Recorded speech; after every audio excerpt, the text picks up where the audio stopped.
Okay, second, let's take a look at another decision here. How do we actually set the price for products?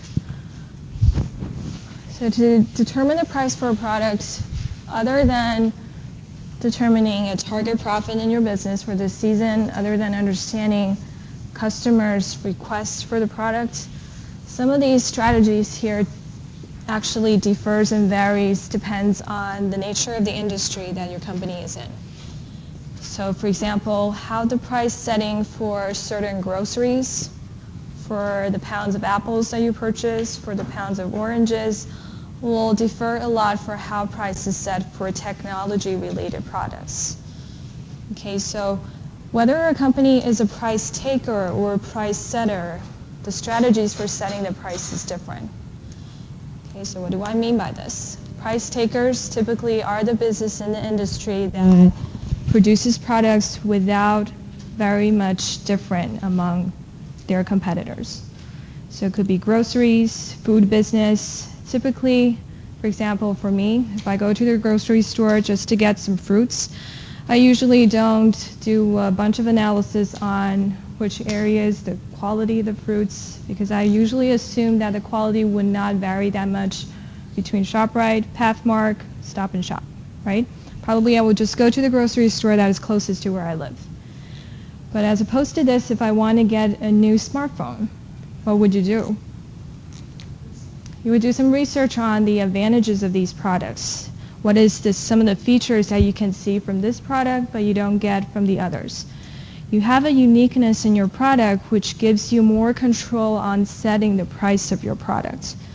Okay, because the product you're offering to customer, at least you're making the customer to believe that there's a uniqueness in your product that you can't get from others, from competitors, as easy as if you get it from your company. Right? But for some of the food commodities, natural resources, really the products they're offering to customer doesn't vary that much among the competitors. So for these business, when they set the price, typically they go backwards.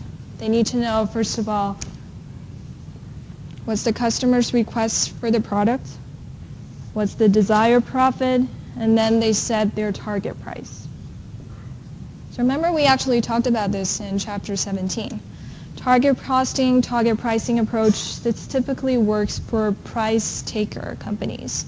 For the companies that doesn't provide products as special as compared to their competitors, if really the uniqueness is not that obvious, then they need to know what is the market price. Because if they go beyond this market price too much, the customers may not be willing to purchase the product from them. They may not be able to get their target sales at all.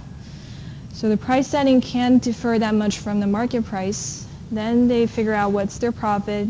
They strive to meet this target cost in order to get this target profit.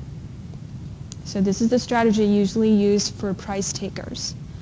As opposed to this, for price setters, since their products is a lot more unique than their competitors, they have some of the features that other companies may not be able to provide, they may be able to first determine what is really the cost that they're producing their products, and then add up their target profit, then set the price.